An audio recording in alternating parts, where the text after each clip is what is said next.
Hello, all you freaks out there. This is Ryan coming at you live from the Freakin Awesome Paranormal Show studios with my good friend CR hanging out with me.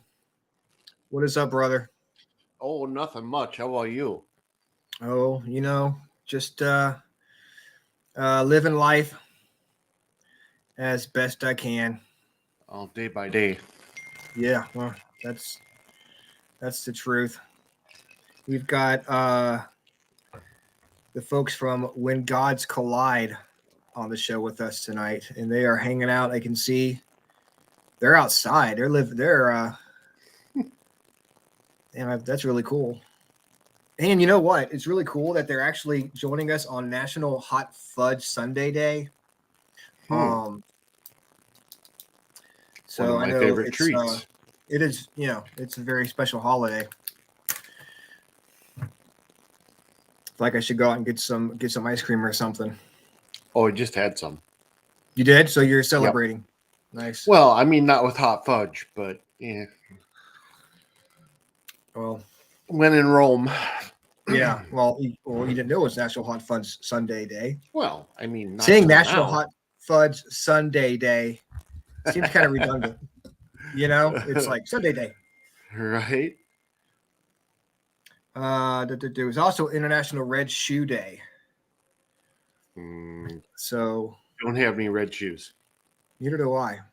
Angie has red shoes, but she never wears them. Well, maybe they're special red shoes then. Yeah, it's like International Clown Shoe Day. So Alston is going out of town, and you were nice enough to join me. I'm wondering if you've recovered yet from the other day. Oh, the whole Twix fiasco. I keep having nightmares. I thought about just checking myself into like a mental institution and going into therapy, because like they said in an article, you think life is one way, and then all of a sudden, boom, it completely changes. Right. I mean, getting checked in and having a shot of Haldol wouldn't be a bad idea. Was it Twix? It's Twin Sticks? Twin Sticks, yep. Twin Sticks, that's right. See, I was trying to block it out on my head because it was too too mind blowing for me, right? To even hey, I was able to get through my whole show that night, and I was so messed up, but I still did it. You did. You persevered, and I'm proud of you for that. I read an article yesterday. I don't know if you were watching it, where they were saying now pink flamingos is a sign for being a swinger. Yep. And I wonder if that's a new thing. Same thing with the upside down pineapple. Oh, it's upside down. Okay. Yep. I was going to say a lot of people have pineapples on their doors as their door knockers, so they're probably not swingers. It just depends on the orientation of the pineapple. It has different connotations of a meaning, depending on the orientation of where the pineapple is. I wonder if it's the upside down flamingo. But I guess pink flamingos were a lot more popular, like in the 80s and stuff. The tacky lawn decorations. So they've kind of fallen out of favor. I think, I don't know, where if you see a pink flamingo, it's more, you can be like, okay, that might be something, because they're not that many out there anymore. At least I don't see them anymore. I used to see deer and shit and all the kinds of animals in people's yards. They were really prevalent. I lived in a trailer park in the 90s, and I remember seeing all kinds of animals that would get staked in the yard, but pink flamingos were really prevalent. Yeah, I don't know what the point of pink flamingos are. Are your people going to supposed to drive by in the middle of like Minnesota and like, oh my God, is that really a flamingo sitting in the front yard in the snow? Who are they trying to fool? Right. So I'm guessing that maybe, maybe it's now it's not as popular as it once was. That maybe they could be used as something like a sign. Hey, you see the pink flamingo? Right. Rear to swingo. Right. That was bad. Sorry, that was terrible. You're fired. I should just quit the show right now. Call it a day. Right. So we've got a special guest tonight on the show. We actually have a musical group on the show, which, we talk paranormal shit. That's what we do. Right. But tonight we're talking musical shit. I can't believe Ryan's talking swingers. Oh, yeah. You should have heard some of my other shows I've done on this. Yeah. That's the reason why the show comes on at 9 o'clock. I mean, when you're running a show for what is it? 8 years? It'll be 10 years. It'll be 10 years. You got to think of some weird shit to talk about. Yeah. I mean, we got to talk about swinging. I can't even swinging flamingos. I can't even talk. Oh my God. Let's go ahead and welcome our guests. We've got the folks from When Gods Collide. They are a band out of Parkersburg, West Virginia. At least that's what it says on their Facebook page. Hope it's not lying to me. And let's go ahead and see how this goes, shall we? Yeah. Welcome. Hey guys. Hello. Hey, how are you? How you guys doing tonight? Good. We're doing great. Oh, we got to turn that off. We got a little bit of echo going on here. Echo. Reverb. I think Is that our mic doing that? Yeah, that's your side. Yeah. Okay. How do you turn the mic off on the computer? Yeah. It's almost like they could do some scrying while they're there. I know. It sounds like I got the necrophonic necrophonic going on my phone. They have the echo on there. Right. Echo. How's that? Shouldn't be echoing because we only got one microphone. The mic on the computer says it's not working, so the only mic there is on the cell phone. Oh, it's fine. We can understand you. It's all good. Okay. So how's everything going out in West Virginia? We're not in West Virginia. Well, you're not? Oh, shoot. We're in Ohio. Ohio. Oh, okay. Yeah. Facebook lied to me. Bastard. Right. So how's Ohio? It's pretty good, man. Trying to get used to it. You guys just moved out there? We're in Lowell. I almost said Lower Sound. It's by Marietta, Ohio, which is right outside of Parkersburg, West Virginia. So close enough. Maybe that's what it is. They just said, "Oh, close enough." We'll just say you're from Parkersburg. Right. Yeah. Different state. Who cares? Whatever. Fuck it. It's all the same. Yeah. Hey, I'm going to close this computer screen and see if I can stop the echo. Okay. Okay. Is that better? Yeah. That was the issue. Better. That was the issue. Okay. Yep. We just can't see you now. That's the only problem. You can see us, right? Actually, that's good because I hate looking at myself. So this is better. I'm not a big fan of looking at myself either, but I really don't have a choice. If my computer screen down, the show would cut off. So, Well, at least he said something about himself. I thought he was going to talk about us there for a second. yeah. Well, I mean, we're beautiful, so I don't know. So, I'm just want you guys going from right to left. Introduce yourselves. Okay. That's probably you're on the right. One of the guitar players. Name's Todd from Louisiana. Nice. Chris ran inside. He's kind of the brainchild of the band. Chris And, is our bass player, singer. Yeah, he's kind of the spearhead here. I'm the drummer, so start with the drummer jokes if you will. But the man who trained me on drums trained Chris way back then as a drummer. The food's looking good. I'm getting hungry over here. We got connected. And anyway. Can you still hear us? Yeah, yeah, I can hear you now, but for a second there, it kind of went away. On you? Yeah. Hold on. Got my speakers turned all the What way I'm up. trying so to you can do hear is we can't hear you. So I'm trying to turn the volume up. Oh, gotcha.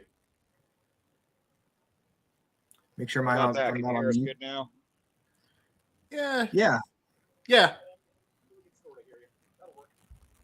You're louder now. We can barely hear you a second. Oh, good. Anyway, so we're just All right. So what's going on is the reason you got us on the show. Talk about Red Hill Road. Yeah.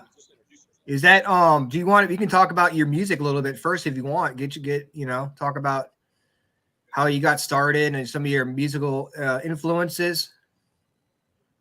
Sure. Well, I know with me, it was about a year and a half ago. Chris does a lot of karaoke Yeah, I can't hear you. in West Virginia, and they were having this musicians night. So I got a hold of them and said, "Hey, I've been playing drums forever. How about I come out and do a drum set?" I haven't guys. We can't really hear you. No, can't hear you. I'll shut the Bluetooth off. And if you want, you can always just call in to the show if you want. There to we go. way. I can tell it's 100% better now. You hear better now? Okay. Okay, is that better? Yeah, the Oh, yeah. Bluetooth idea didn't work. We were trying to hear you better. Perfect. So like I said, we can talk about how you guys got started, the band and like some of your early musical influences and so Go ahead, Chris. How the band All right. started. Well, how'd the band start? That was your question? Yes. yeah. Well, let's see. It was in 2017. We got the band together. Let's see. I met this gentleman. This was before this band started. So let's go from the time this band. Yeah. Because we had old band members. The band broke up, and then we put a new band together. And Which is us. I think out of the original members, myself or Russ Farney are the two originals, and then we Russ brought Todd in. This is Todd, and we met Mark Purcell. I met Mark Purcell through Facebook, I believe. Yeah. And what we did was we just started putting things together slowly but surely. Started recording, creating music, getting back into it.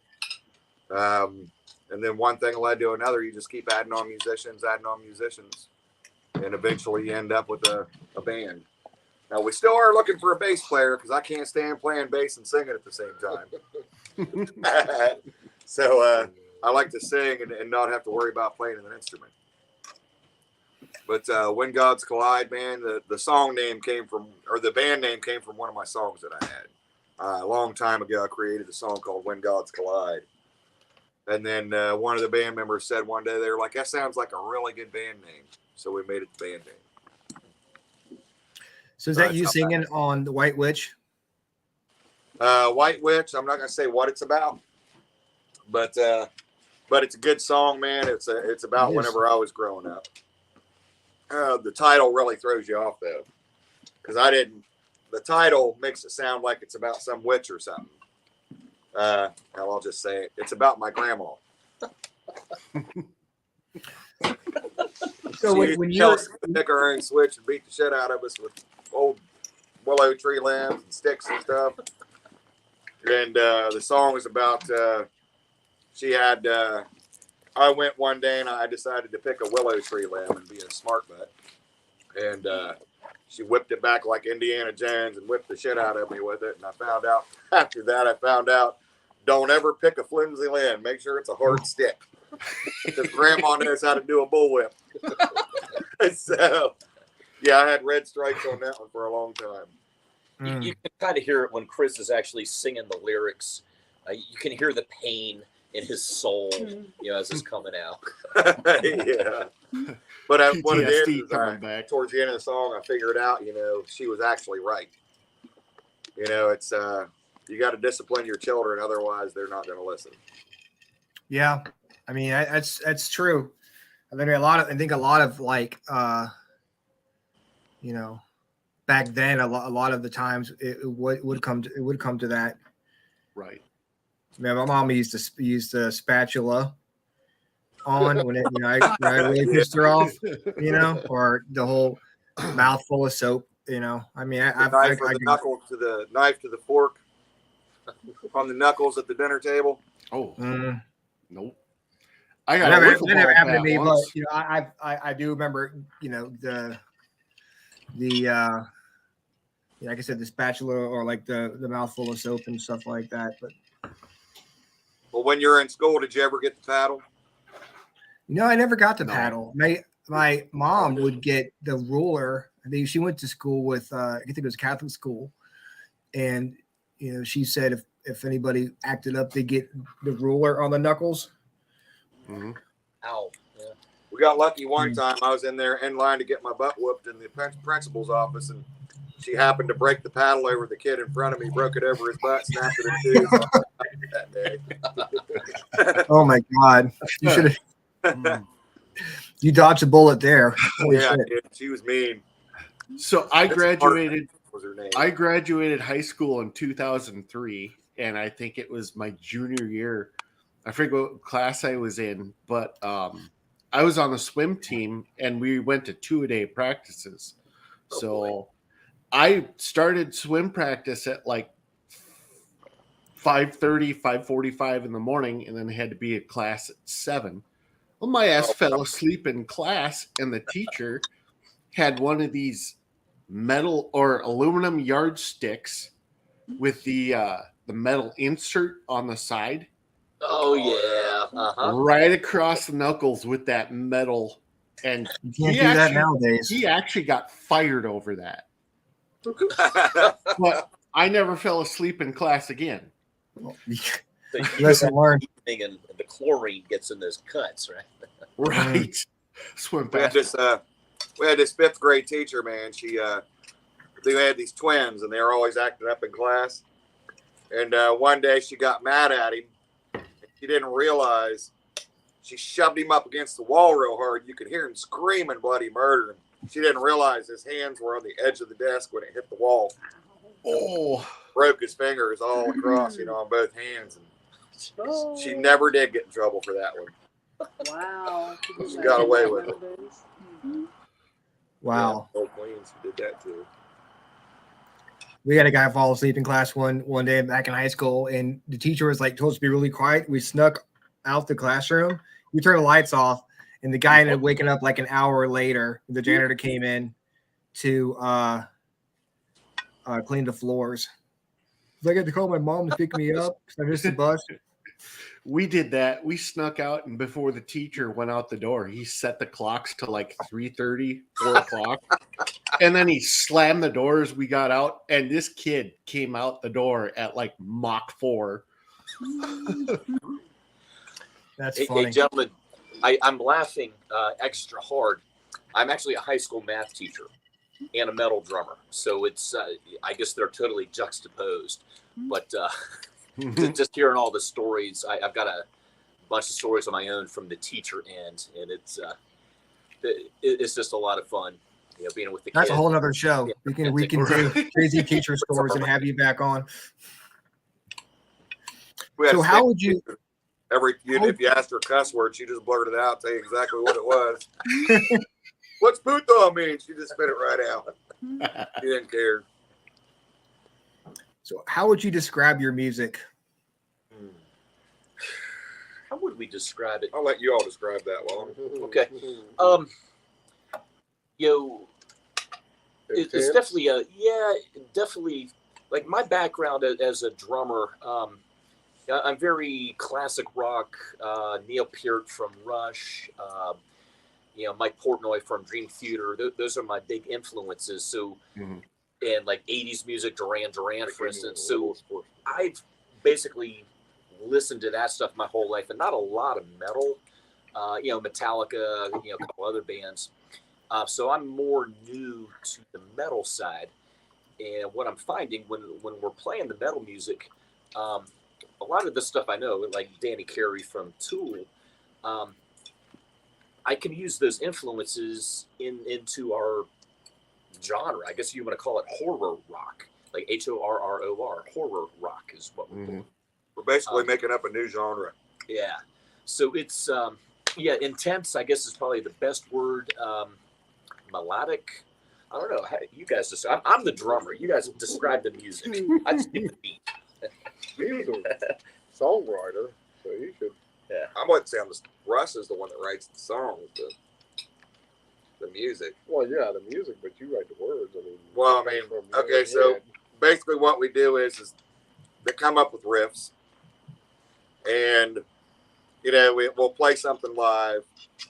We'll make it up like Johnny on the spot, and record it as we're making it up. Mm-hmm. And then what I do is I take what we played, and it's probably, say, when we first recorded, it's probably like 10 to 15 minutes. So what I do is I take that and I chop it up into segments. And I say, well, this sounds good, or that sounds good, or, well, maybe if we take this piece and stick it over here, it doesn't belong there, and put this up here and that down there. And then next thing you know, you're layering and layering and layering. And before you know it, you got a 5-minute song. Yeah, and like, yeah, Chris will say, "Hey, listen to this." I'm like, "Oh my God, that sounds good." So then we go back and we actually learn to play what we did. Yeah, so it's right. It's amazing. It's fun. If you want to. Thank you, dear. But I guess we wanted to do something different. We don't want to be the same. We want to be different. Mm-hmm. Mm-hmm.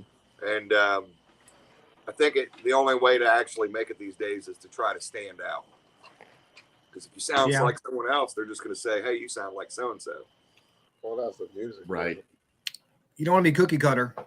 Yeah. You gotta. What it's all about now is that's the big corporations making all the money on just one sound and making everybody big stars, but they making all the money. Yeah. Right. I think it's a lot easier all these sounds days. The same. I mean, every song sounds the same, but they just change the words.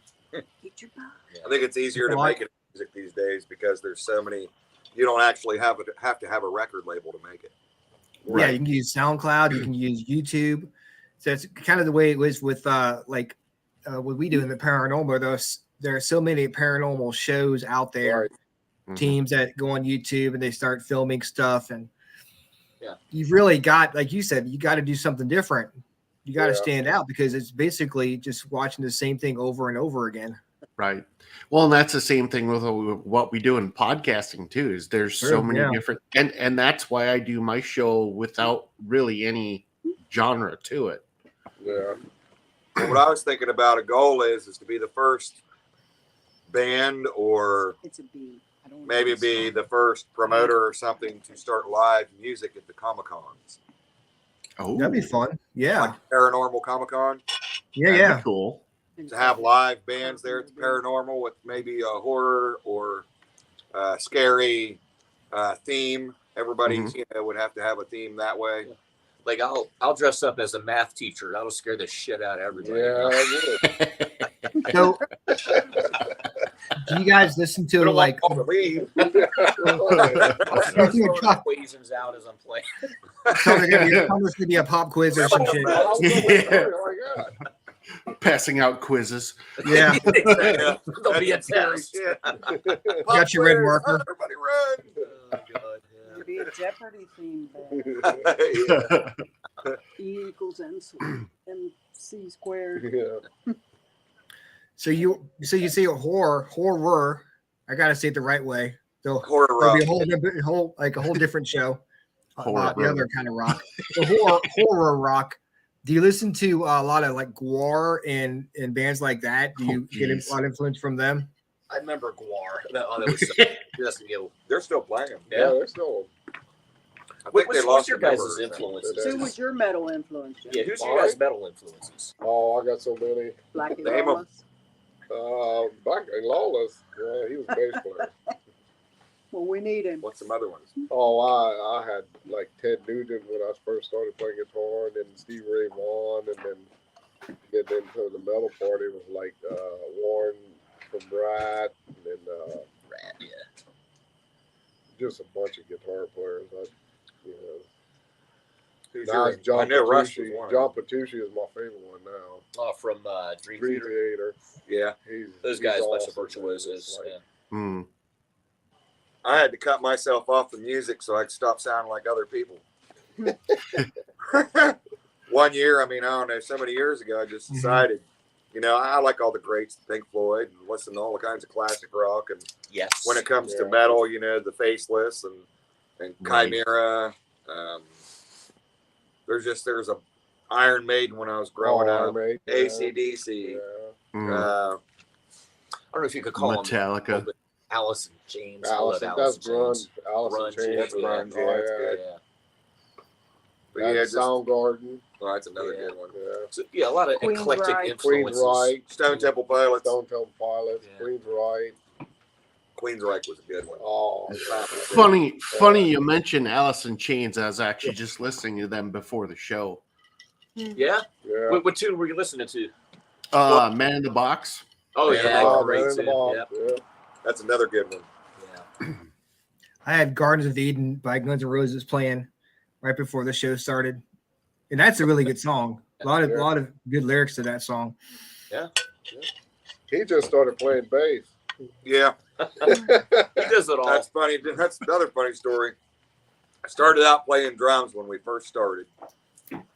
And they're like, well, you're a really good drummer, but you can sing really well. So how about you be frontman and we'll find a drummer? So then we found a drummer and I did frontman. And then we ended up with all that. But then whenever we started this new band, I started out playing 6-string. The second I learned all 6 songs, we found Todd. Blame it on Russ. Yeah.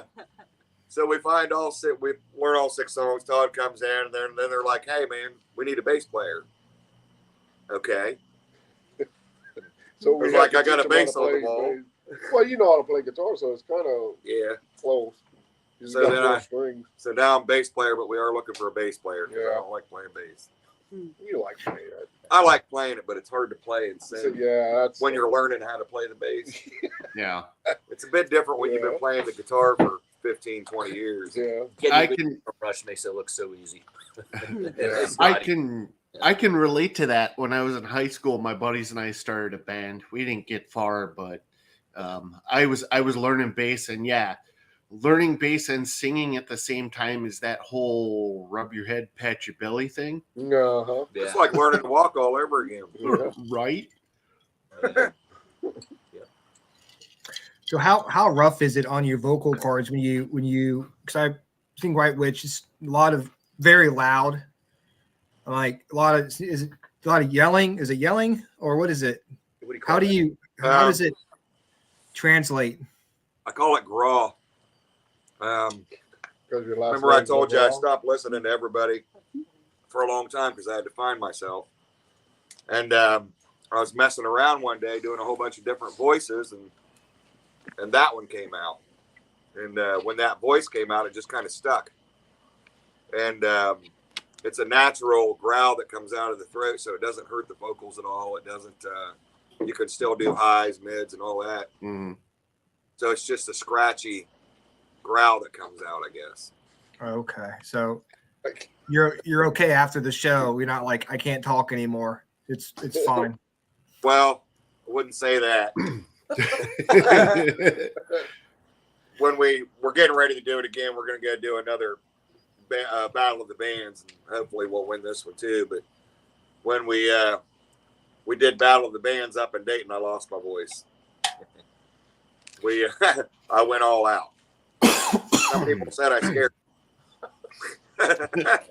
I mean, it's horror rock, so right. Scaring is a point, I guess.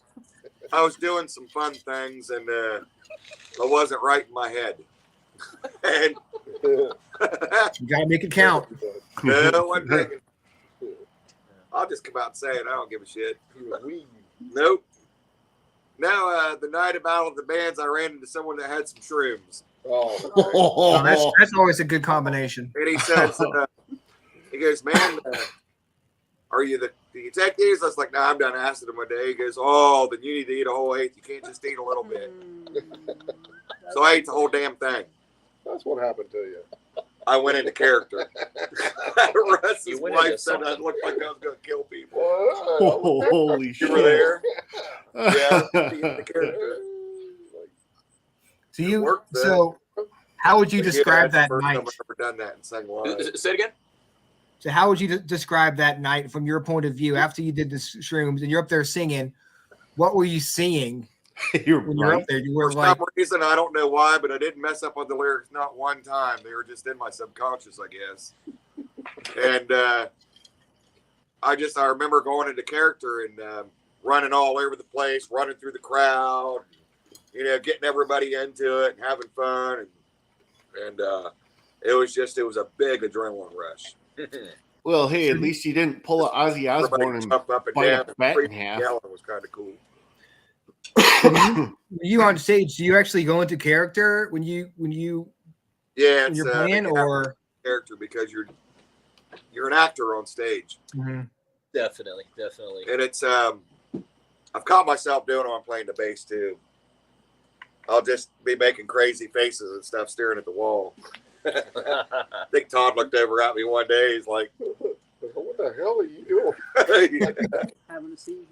I was going into character. You got to go into Sometimes character. he hits the wrong pedal and it. Oh yeah, that happened tonight. I just got these pedals, so trying to learn how to use them before the show, and I'm sitting there trying to tap all kinds of pedals. Like, oh, which one do I hit? We played a song and it's like, we're all out of tune, and I mean They're wondering why it sounds like crud, and I'm like, oh, it's in drop C. My bad. I guess I was hitting all kinds of buttons and didn't know I switched it. Do you guys like dress up or anything, or you're like, as far as like wearing costumes and stuff on stage? We got a gig coming up. Was it Saturday? Not this coming Saturday, but the next Saturday, August 5. It's called. Yeah. But for that one, we're just going to be, black, black T-shirt. It's a bad thing. I'm going to have like a American flag on and stuff. It's to help the homeless veterans around Marietta and Parkersburg. But to raise some money for them. Yeah. Later on down the road, we're ended up with a whole full get up and samples and different stuff in the music. Or like on the theme with gods, right? When gods collide, like one possibility would be like, I don't know, I'll call him Zeus, right? And I like the water, so I guess I'd be Poseidon. I want to be something. Poseidon. But we'd figure it out. Y'all spray everybody with yellow water. I'm the little I'm glad I'm in the back, man. I don't have to worry about that. I want to be the I'll little hide mermaid. behind the symbols. The The Little Mermaid, that'd be great. Let's say which I'll one? wear a pink tutu, dress up like Cheech did on Cheech Yeah. with the Mickey Mouse ears and the pink tutu. Yeah, there you Doodaloo, doodaloo, Tights. doo doo doo. That's horror. That is horror. That's horror. Yeah, that might scare some people away. I'm gonna have to see all of this. Oh God, this is bad. That might scar some people for life. Oh, we could all dress in pink like Barbie. I'm the There you kind go. of person that I don't care what I do on stage. It's all in fun and games. Maybe you guys should cover Barbie Girl from Aqua. Oh my god! Sure. I'll put on my Ken doll glasses and I'll be Ken back here. Maybe I could bring some pig guts and just start spreading them all over my body. Okay. Dump 'em. But I can't do it with the bass guitar in my hand. Well, no. Yeah, that might not work out too well. Yeah. Another reason to find a new bass guitar player so you can Yeah. pour secrets on your head. That's good chicken, man. Yeah, it was. I'm getting jealous. It looked over like here. it was good. Practice this evening, or we're just kind of chilling and grilling, or grilling and chilling. There's nothing like that on a summer night, man. That's awesome. It's awesome. We were trying to get it all done before the podcast, but it never got away from us. It's all good. It's all good. I'm glad you guys could come on and chat with us for a little bit. Yeah. Same here. Yeah. Same here. Same here. So wanna when talk you about any paranormal stuff? let's talk about some of your paranormal experiences. All right. I don't have any. The ghost is afraid of me. Did you Go ahead, Chris. did you see the YouTube channel? Yeah. Did you see the door opening? Oh, I missed that one. Well, what it is when you go on my YouTube channel, the Chris McGraw, Uh-huh. there is a video that says door opens for no reason or unexplained door opening or something like that. Like that's it. And What it was is when we came home, let's back it up before that. The ex, which was the wife at the time, she used to call me at work all the time. I'm 2 hours away cleaning carpets, and they tell me the doors are open and closing downstairs. Someone broke in. I'd have the neighbor check it out. And nobody's there. Doors are still locked outside. So the neighbor would check it out, and the doors, the cabinets are open, standing wide open, all of them. So then he'd go back home, and she'd call me again. Hey, someone's back in the house. Someone's messing around. You go over there, nobody's there. So after so many times of this, about hearing doors open and closing downstairs, we decided to put in surveillance cameras. Well, we put in the surveillance cameras, and I don't know, about a week or two, maybe 2 weeks went by. And we took the kids to grandma's house. Well, we forgot the milk. So we come back to pick the milk up, and the door is standing wide open. The screen door was open. So I'm like, well, I know I locked that thing. And she's like, oh, yeah, you locked it. And I'm like, okay, so somebody broke in. So we hurry up and run in the house, and the chains are still on the door upstairs. And the downstairs door was still locked. I had to unlock it just to get in. So nobody broke in. Nobody broke in. So I go in later on that night. I start playing the video back. I played the video back, and somehow, some way, whatever it was, it reached through the wood door, unlocked the screen door, pushed the screen door open, and that kind of intrigued our interest, right? So we're like, how the heck's that possible? Because it's kind of hard for something to reach through a wood door, So then we started doing that. Well, when I found the surveillance cam, I was like, nah, this is a bunch of bull crap. Stuff ain't real. So then I started trying to get it to, I would sit down in the basement for hours and be like, come on, man, knock on the desk. Come on, do it. Let's knock. Come on, get to doing it. Knock on the desk. And I'd sit down and nothing would happen. So then a couple hours later, I'm sitting there about ready to go to bed. And I'm like, come on, man, just one time. Do it 3 times, just like me. And I knocked 3 times, and I sat there, and all of a sudden you could hear a knock, knock, knock. And I was like, oh, hell no. And I shut everything off and went upstairs. And that'd be kind of scary. So that's whenever I kind of figured out, oh, something's there. So then I started using the Ouija board and antagonizing it and trying to get it to do stuff. And then that's whenever it started appearing and started talking to us. And we had a carpet cleaning business at the time. And it would ask us if we were cleaning. You'd be washing the dishes, and you'd hear, are you cleaning? Turn around, nobody's there, and then it started waking the ex, wife at the time, it would start waking her up in the middle of the night. It'd push her. It would appear in the girls' bedrooms. They would say there's an old lady in there with a blurry face. She looked weird with old clothes, no feet. And this was when they were wee little, like before they even seen a scary movie. They'd never even watched a scary movie before. So we kind of, we were kind of blowing it off at first, but then when we started hearing it, seeing it, and the video and all that stuff, that's when we figured out, oh, we need to get the hell out of here. Yeah, so then we moved. Well, I didn't know I was supposed to say goodbye. Right. I didn't know you're supposed to say goodbye to the Ouija board and all that stuff back in. Yeah, close it out. Yeah. But later on, we started investigating, and we found out that the reason they called it Red Hill Road is because there was a really bad slaughtery battle a long time ago on that hill. And a whole lot of people died in a big battle.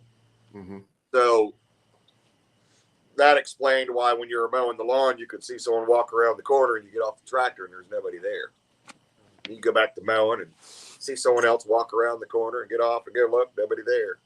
Yeah, so, but when we moved, it followed us.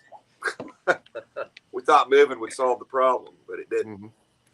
It followed us to the next place and started mimicking the kids, touching band members. Which was here, right? That was Meadowview Drive. Meadowview, okay. Meadowview, gotcha. Yeah, we had a couple band members quit on us because it touched them on their neck a couple times. I wasn't downstairs. I went up one time, I was cooking omelets, and heard him say, "Oh shit!" and came downstairs. And he said, "Something just touched me on my neck or something." And then some other band member that never even talked to that guy. Same thing happened to him.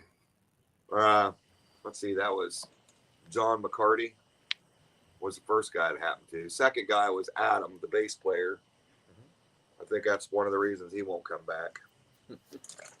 Adam said he didn't want to play the bass. But that happened to him in the basement. Not here. No, met him. Oh, okay. He's one of the guys that touched. Oh. So, and then moved out of that place years later. I moved in here, and then I think now here's where you come in, honey. Yeah. How long was it before I heard that crap? Maybe like within the month. After moving in? Yeah, within a month I was in the bathroom using the bathroom, and I heard a knock, 3 knocks.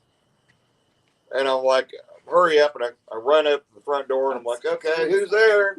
Well, nobody's there. So then I started thinking, well, wait a minute, that knock was really close. So I went around knocking on the doors trying to find out which one it was. It was the basement door. And at the time, the girlfriend had, what did she have written on her, Darius? Something like only welcomed people invited or something like that. Only welcome people invited. No, it's like invited invasions only. Invited invasions only. And it had a symbol. Keep away the bad. Yeah. But what did a 5-pointed star or something like that? Pentagram. Something like that. Okay. As in So it was anyway, a tattoo? Darius, her son, come up down to visit one time. He's like, Mom, you can't have that on there. You got to tell it you're not allowed to come in. So the second he wrote that on there, it quit knocking on the door. Because it said not allowed to enter. So then there was no more knocks on the door, but then it started going downstairs. So I got a question. That's what you started. I mean, that triggered it because you guys are the experts, right? So, I don't know about vampires and stuff, but apparently they can't enter somewhere unless they're invited, right? Well, what's the deal with the ghost? Like, can they just go wherever they want, or they got to be invited? What's your guys' experience with that? Spirits can attach themselves to you without being invited. Because I brought some stuff home with me. Had an investigation last weekend at the cabin on 360 here in Mechanicsville. Yeah. And I get home and my girlfriend's still up. It's like 2:00 in the morning. And I walk in the door, like freaking tired as hell. And she looks at me. She goes, walk right back outside. Take whatever you're carrying with you. Apparently I brought something home with me and tell it to get out. Okay. So I walked out the door and said, you got to go. And apparently it left because I went back inside and she said everything was fine. But yeah, they can follow you. But sure. I mean, usually when you deal with like soldiers or like battles, the soldiers are attached to the land. Yeah. So I'm wondering if what was following you was actually a soldier or if it was something else. Well, there was things inside the house too. Like the second we moved into this place at Red Hill Road, you could feel that stuff, man. I mean, anybody that came in there, we had people coming in the house. We had psychics come in the house and wouldn't come back. Mm-hmm. We had mediums come in there that said, I'm not dealing with this place, and they left. Nobody wanted to investigate the place. Every time they walked in there, they left. And there was just a lot of bad feelings in that place. It'd make you pretty mad a lot. Yeah, you could definitely feel energy. Argument after argument after argument. Yeah, that reminds me of a case we had when out here there was a family that moved into a house, and before they moved in, I guess in like late 70s, early 80s, there was a guy who did a bunch of satanic stuff, wrote a bunch of symbols on a closet floor they found, and there was something inside the house that was making them. They'd been dealing with it for like 20 years, and they came to a point where they didn't want to go home. The mother was like, I'd rather be at work. I was scared of my own house.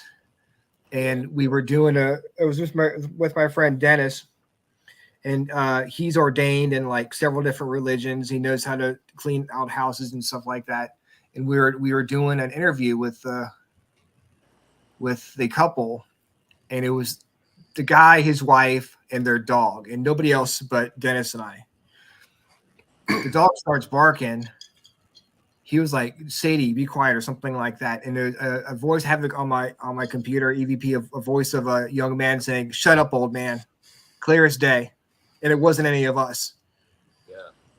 And once Dennis did the smudging and said his blessing, they said the house felt very, very light, and it felt like a whole different atmosphere. And I'm wondering if somebody maybe summoned something or did some stuff they weren't supposed to do before you got there, or I don't know, maybe the whole Ouija board thing, because it's not like it comes with a manual as far as like closing it down or whatever. You don't know that when you're doing it. My sister got a Ouija board for Christmas one year, and I'm over here downstairs in the basement messing around with it, saying, "Who's the coolest person here?" Shit like that. I didn't close it down. I could have somebody following me from that. Okay. Yeah, the guy that owned that place on Red Hill Road, the only way he could sell it was to an old couple that was deaf and blind.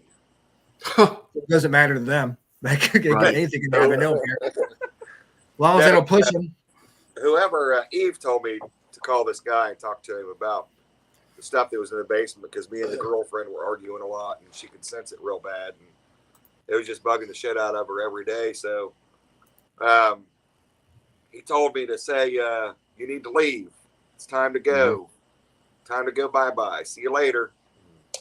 I did that, and she hasn't sensed anything since then. Yeah. So usually there's two types of hauntings. One is a active type, and then the other one is what we call kind of a residual, or think of like playing a recording or like a tape. That's what a residual is they're going about their daily business. It was something that they were ingrained in doing. So they're not there. It's just an ingrained taping of what they did. It's wow. Like recording of their energy. I do miss from the Red Hill, or not Red Hill, but the Meadowview Drive now. We used to record music in there a lot. And if you play some of those recordings back, you can hear shit in the recordings. Oh, yeah? Well, yeah, you can hear stuff in it from where we recorded in there. That's when you get like Civil War, like battles and stuff. You'll hear like gunshots. Like when you're not saying anything, you could hear someone breathing in the microphone. Mm-hmm. Or like the recording I got from the schoolhouse. They're this far away from the mic, but it sounds like they're breathing this far away from it. Yeah. We have two houses on the property I manage, the cabin on 360. One's the cabin, and next to our house is a brick rancher where a 17-year-old shot and killed his 12-year-old sister in the late 70s. Wow. And there is a energy in that house that kind of goes along with what you were saying with your house, where people, when they come in, even if they're there for a little bit, sometimes they'll just get pissed off for no reason. Yeah. And they'll have violent thoughts. They won't act on them because they'll realize, oh shit, I'm feeling different. I should get out of there. Right. But the brother was living in the house. I don't know how long this entity has been in the house, but the entity hangs out a lot in the basement, and that's when I talked to one of the little girl's friends. She said that the brother would hang out in the basement a lot, and she was on drugs, and you have a lot of different influences coming at you all at one time. And he said he blacked out, and when he woke up, he found his sister lying on the floor with 2 gunshot wounds to her chest. Wow. Yeah. So again, I'm not absolving him for what happened or anything, but he could have been influenced by a little more than just, natural causes. Right.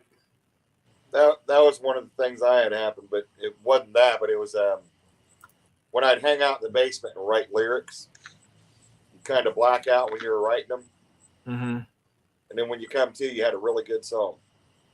So there's a lot of, and then whenever they started talking to me about it, and I started going back and reading the lyrics, I was like, "Holy shit, that's not me saying that."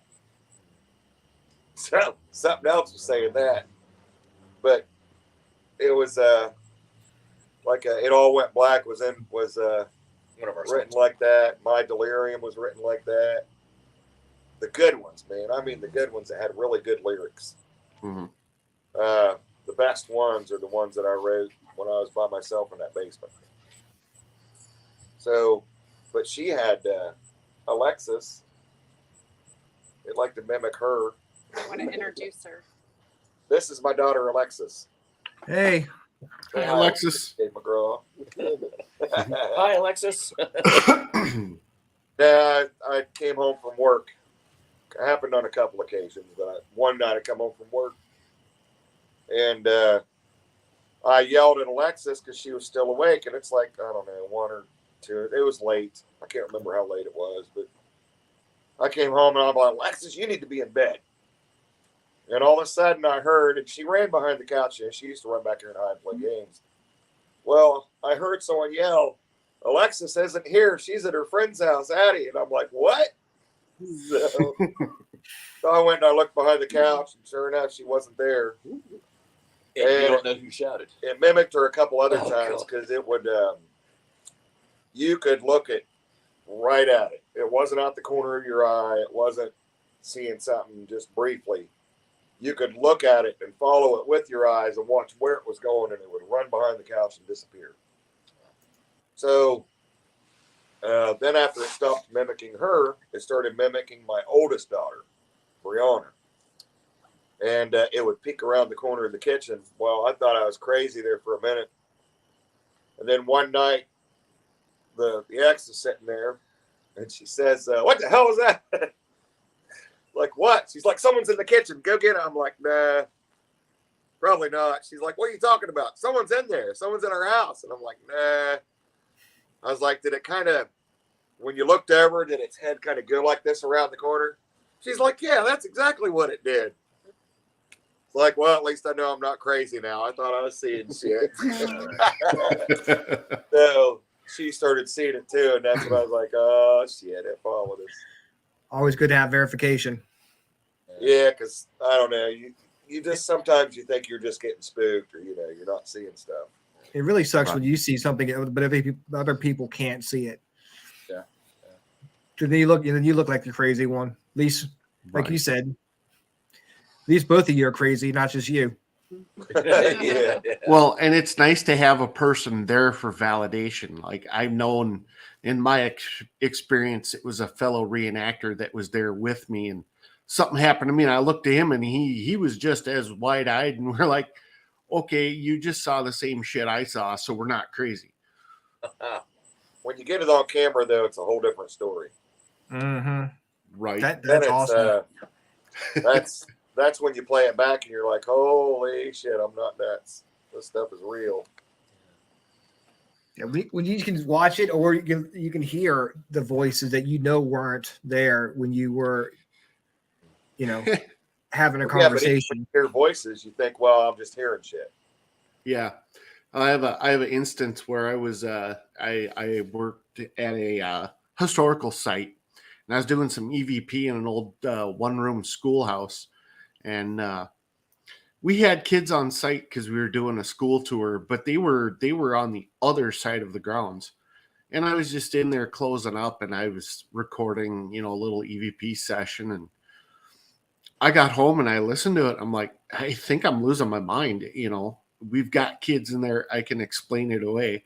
Well, then I sent it to Ryan, and I'm like, dude, check this out, because I don't know if I'm tripping or not. He goes, yeah, they're kids. And it was funny because it sounded like they were right outside the door, but it did, like, or outside the window playing. Yeah.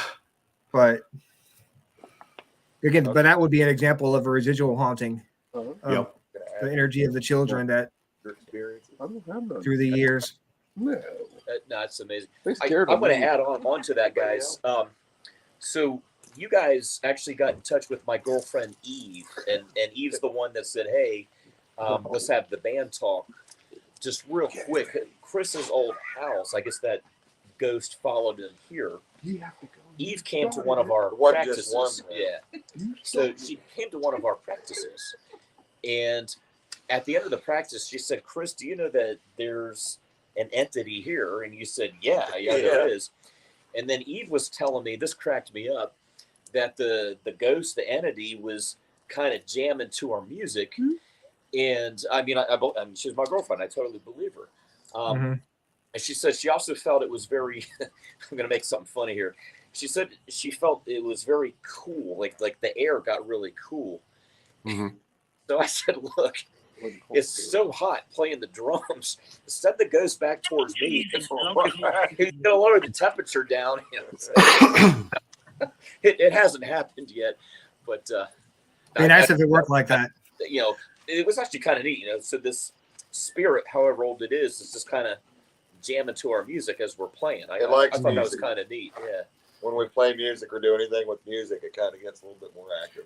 Yeah. Well, and it is commonplace when there is something around you that the temperature will drop. It's down. Yeah. Yeah. Yeah. At least they like your music too. You have an eternal fan. Have you ever seen your breath?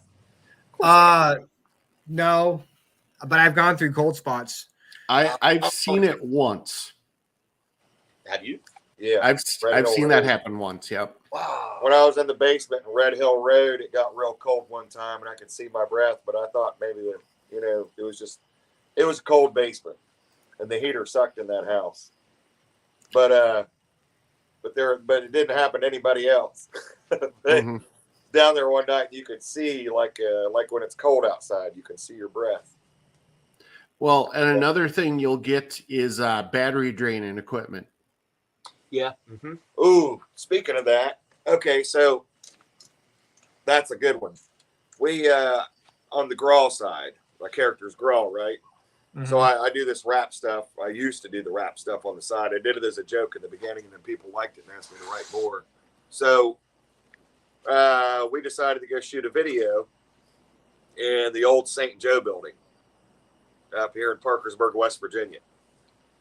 And I bought a brand new smog machine. It was a brand new fog machine. So we go in it's working everywhere. We go into the operating room, click, click, nothing happens. All of a sudden his video camera won't work. Nothing's working. So I was like, all right, well, let me you can shoot from outside the room. We'll go through the window and let me play the music on the cell phone. And then that way I can lip sync to it and we can shoot the video. So I go to hit play on the cell phone and it goes all the way to the end. Wow. Well, when you fast forward a cell phone, there's no sound. Mm-hmm. Okay. It reminded me of an old tape recorder when you hit fast forward and it went all the way to the end. Oh. That phone never did that again. When we took the fog machine out of the surgical room, it worked. You'd put it back in there, you'd hit the button, nothing. You'd take it out, fog all over the place. You put it back in, click, click, click, nothing. So we never did figure that one out. It would not work in that surgical room. Crazy. Electronics just kept messing up. That's weird. Like, sometimes we'll get EVPs I'll record them on like a digital recorder or something. I'll play them back for people and they'll hear them.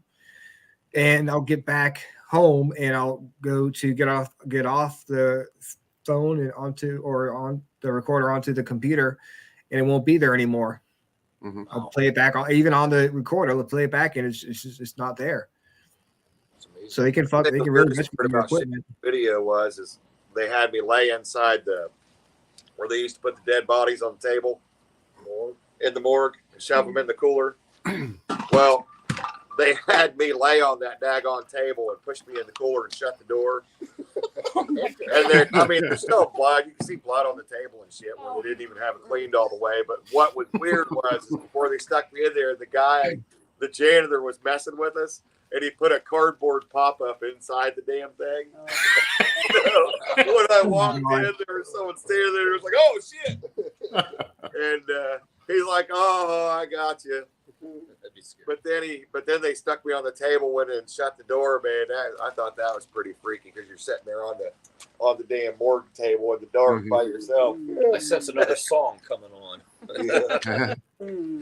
We have haunted dolls at the cabin we set out, and one of the dolls I put in the window of like a big bay window that faces the road, and I put her up just to waving at people, and we hired some guy to mow the grass. Forgot to tell him about it. So he around the corner and he sees this girl out the window waving at him. He said he almost fell off his lawnmower.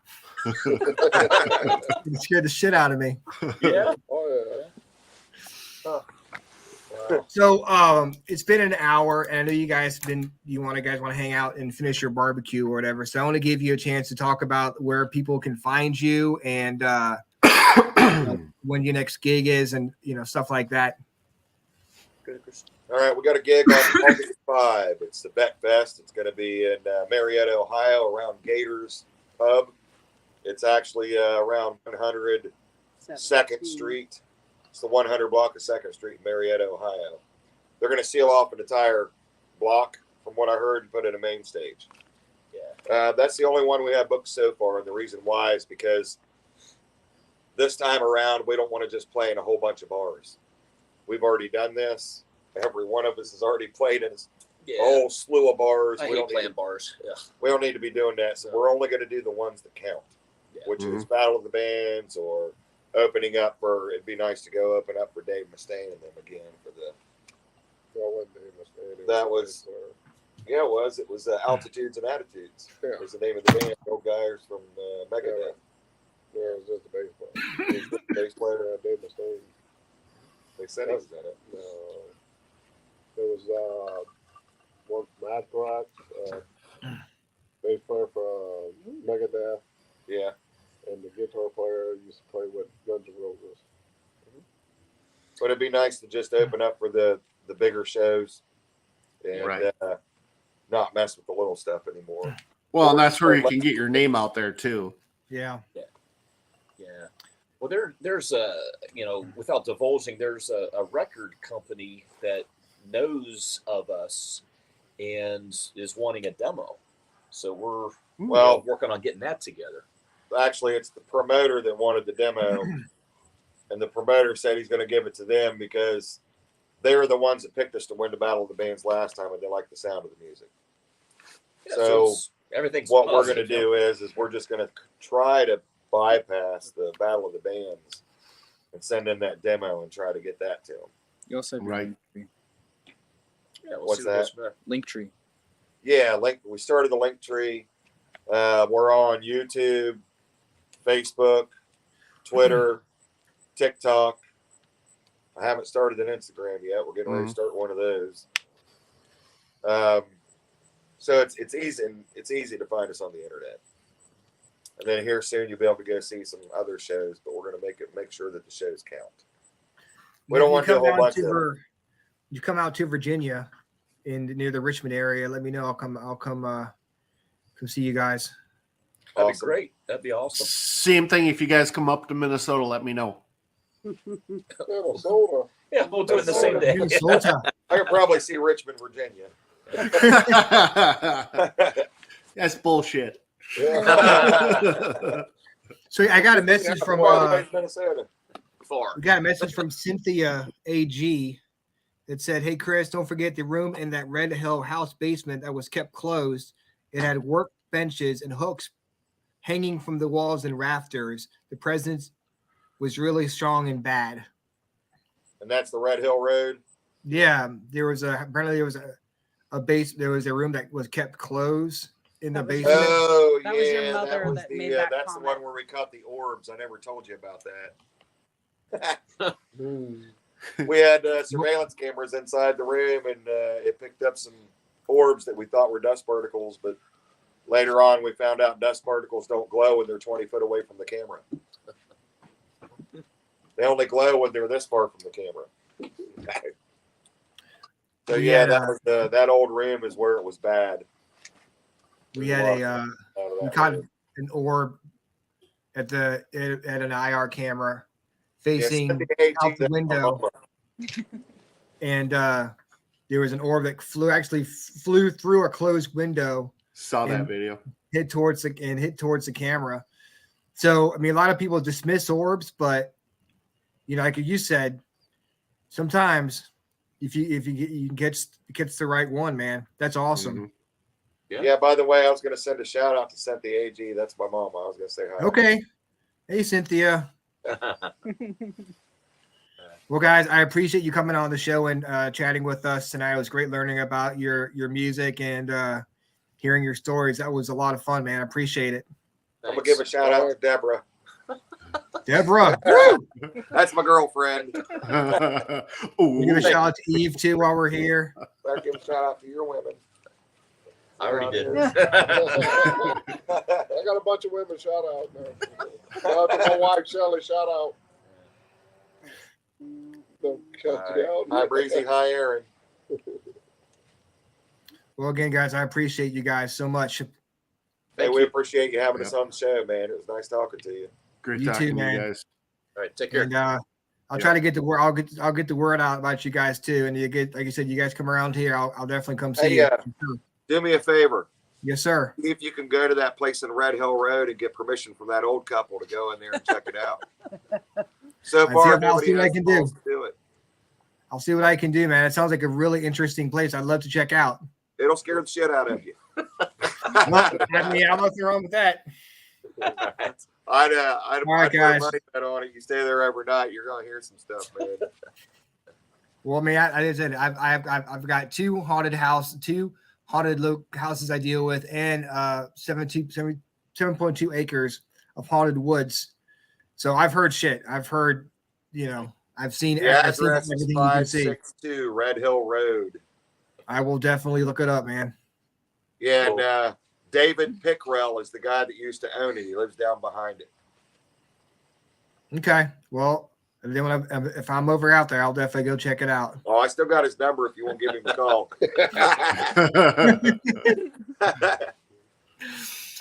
Maybe I'll get in touch with you about that, man.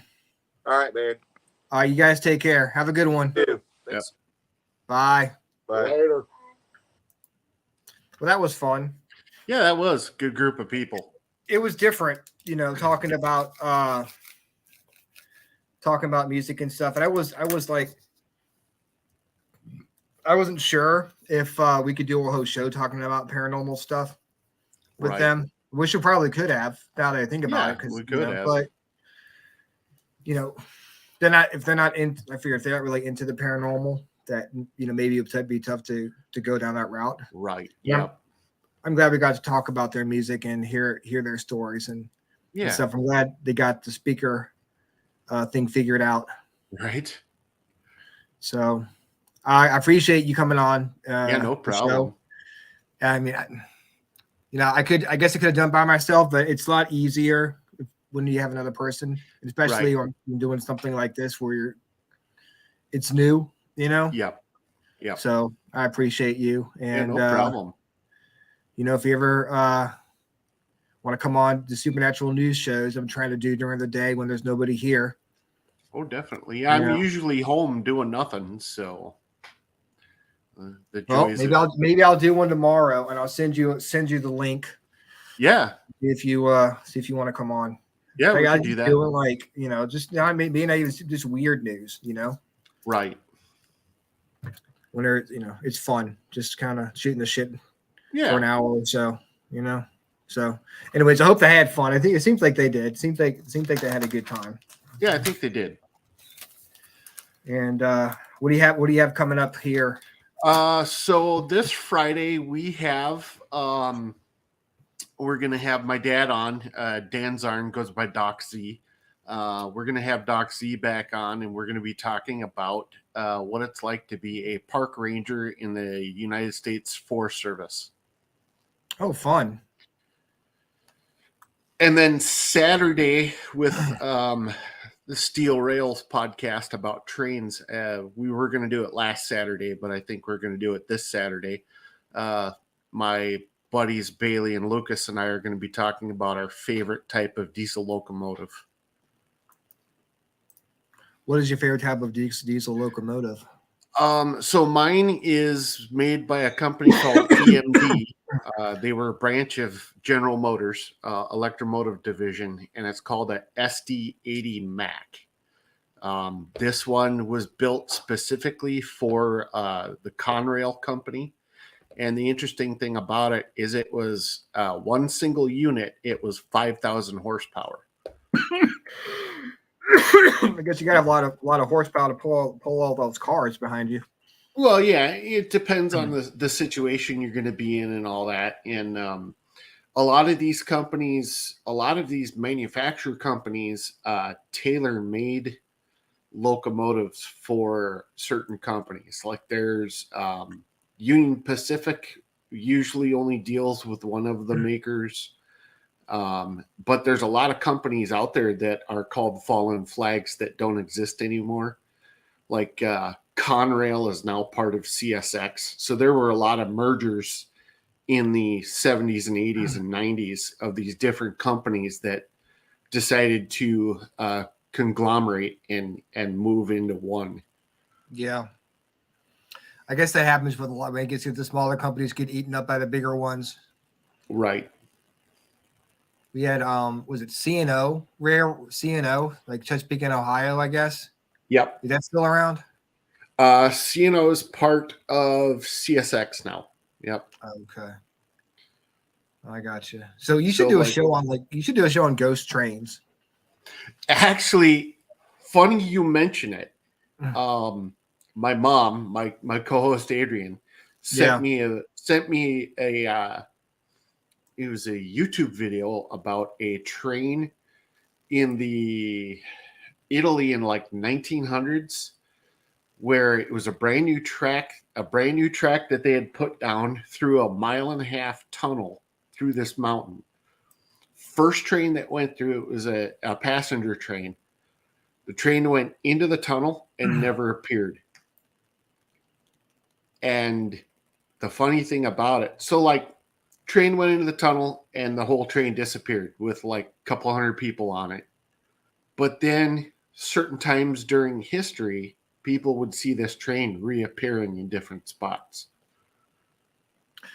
There is a tunnel in like downtown Richmond that collapsed on a train that was working. There were a bunch of workers on it. Mm-hmm. And I guess they were fixing the tunnel and it collapsed and it trapped them. They're entombed in there. And it's called the Richmond Tunnel. And yeah, there definitely people hear noises and stuff in there. And you know, local legends. I'll have to do some research on it. We can do a show on it. I think Bailey and Lucas and I would be interested on doing that.